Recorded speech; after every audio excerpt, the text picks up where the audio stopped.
এই যে গাছগুলি দেখতে পাচ্ছেন এগুলোর নাম হচ্ছে অ্যাসপেন। এগুলি আমেরিকায় প্রচুর পরিমাণে জন্মায়। এই গাছের ছাল থেকে আমাদের হোমিওপ্যাথি ঔষধ পপুলাস ট্রেমুলিডিসের মাদার টিংচার প্রস্তুত হয়। অপারেশনের পরে এবং মহিলাদের গর্ভকালীন সময়ে বিভিন্ন প্রকার মূত্ররোগে ঔষধটি অব্যর্থ ফল দেয়। তাছাড়া পাকস্থলীর রোগ, মূত্ররোগ, প্রোস্টেট গ্রন্থির রোগের জন্য ঔষধটি সুফলের সাথে ব্যবহৃত হয়। মেডিসিনটিতে যে সুনির্দিষ্ট প্রধানতম লক্ষণগুলো রয়েছে, যদি তার ঔষধচিত্র মনে মনে অঙ্কন করে নেওয়া যায় তবে সঠিক ঔষধ নির্বাচন করতে খুবই সুবিধা হয়। আজকের ভিডিওতে রেমেডিতে ড্রাগ পিকচার অঙ্কনের জন্য এমন কিছু গুরুত্বপূর্ণ তথ্য আপনাদের সামনে এক্সপ্লেইন করে শোনাবো, যাতে সঠিক ঔষধ নির্বাচনের মাধ্যমে রোগীকে আরোগ্য করতে পারেন। ভিডিওটি ভালো লাগলে লাইক, কমেন্ট, শেয়ার করবেন এবং আপনি যদি এই চ্যানেলে নতুন এসে থাকেন তাহলে চ্যানেলটিকে সাবস্ক্রাইব করে রাখবেন পরবর্তীতে নতুন ভিডিওর নোটিফিকেশন সবার আগে পাওয়ার জন্য। এবার আমাদের এই পপুলাসের মাত্র 5টি প্রধানতম লক্ষণ রয়েছে। এটা ছোট একটা রেমেডিস, তো তাই মাত্র 5টি প্রধানতম লক্ষণ রয়েছে। ঔষধ সিলেক্ট করতে এগুলোর গুরুত্ব অপরিসীম, তাই আপনাদের কাছে আমি রিকোয়েস্ট করব আপনারা ভিডিওটি না টেনে যদি এই 5টি প্রধানতম লক্ষণ একটু মনোযোগ দিয়ে শোনেন তাহলে আপনাদের ঔষধ খুঁজে বের করতে খুবই সুবিধা হবে। তাছাড়া একটা বিশেষ কথা রয়েছে যে আমাদের মানব শরীরে অনেক সময় অভ্যন্তরীণ অপারেশন করা হয়, মানে পেটের মধ্যে যে অপারেশন করা হয়। এবার এই অপারেশনের পরে অনেক সময় মানুষের মূত্র সংক্রান্ত রোগ ব্যাধি এসে যায়।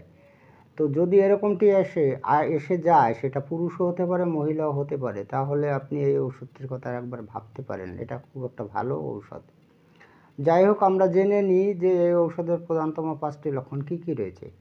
প্রধানতম লক্ষণ 1 রয়েছে ক্রিয়াস্থান। পাকস্থলী ও মূত্রযন্ত্রের উপর ঔষধটির প্রধান ক্রিয়া।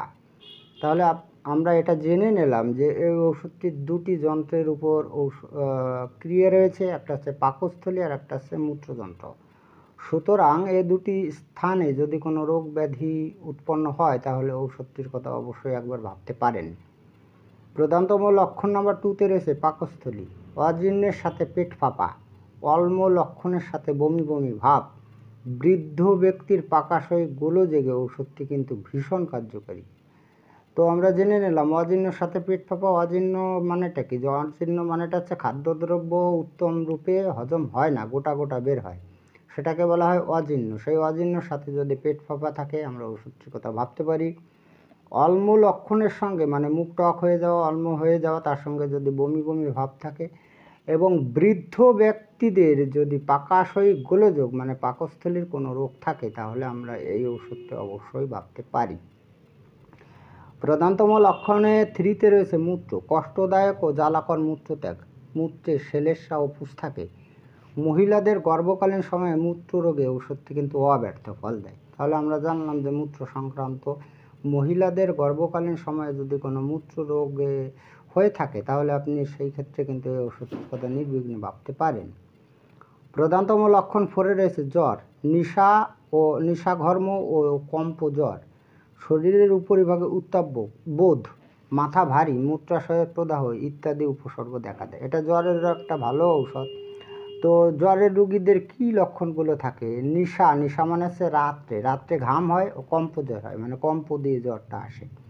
আর একটা বিশেষ সুন্দর লক্ষণ রয়েছে, এই লক্ষণটা অন্য কোনো ঔষধে নেই। তো আমাদের এই পপুলাস রোগীদের যদি জ্বরের জন্য ঔষধ নির্বাচন করতে হয় তা শরীরের উপরের অংশে কিন্তু বেশি তাপ বোধ হয়। এবার শরীরের উপরে বলতে শুধু চামড়ায় না, শরীরের উপরের দিকে, মানে কোমর থেকে উপরের দিকে বেশি গরম হয়, বেশি তাপটা আসে।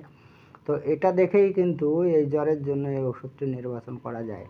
এছাড়াও কিন্তু মূত্রাশয় মানে মূত্র সংক্রান্ত কোনো সমস্যা থাকে তো আপনাদের একটা কথা বলা যায় যে জ্বরে যদি মূত্র সংক্রান্ত কোনো সমস্যা হয়ে থাকে তাহলে সেক্ষেত্রেও আপনি কিন্তু এই ওষুধটির কথা একবার ভাবতে পারেন। প্রধানতম লক্ষণ নাম্বার 5-এ রয়েছে ঔষধের শক্তি ও ডোজ। মাদার টিংচার 630 এই 3টি শক্তি অধিক কার্যকরী। যে সমস্ত ডক্টর বাবুরা এই ঔষধটি ব্যবহার করে চমৎকৃত হয়েছেন তারা বলেছেন যে এই 3টি শক্তি তাড়াতাড়ি বা অধিক কাজ করে। এবার যদি আপনি মাদার টিংচার ব্যবহার করতে চান তাহলে 5 ফোঁটা করে দিনে 3 বার ব্যবহার করতে পারেন। আর 6 বা 30 শক্তি যদি ব্যবহার করতে চান তাহলে সূক্ষ্ম মাত্রার ডোজ হিসাবে আপনি ব্যবহার করতে পারেন। 6 শক্তি দিনে 3 বার আর 30 শক্তি দিনের 2বার ডোজ হিসাবে ব্যবহার করতে পারেন। যাই হোক, আজকে এই পর্যন্তই। খুব তাড়াতাড়ি ফিরে আসবো নতুন গুরুত্বপূর্ণ বিষয়বস্তুর ভিডিও নিয়ে। দেখা হচ্ছে নেক্সট ভিডিওতে। ততক্ষণ আপনারা ভালো ও সুস্থ থাকুন। জয় হ্যানিম্যান, জয় হোমিওপ্যাথ।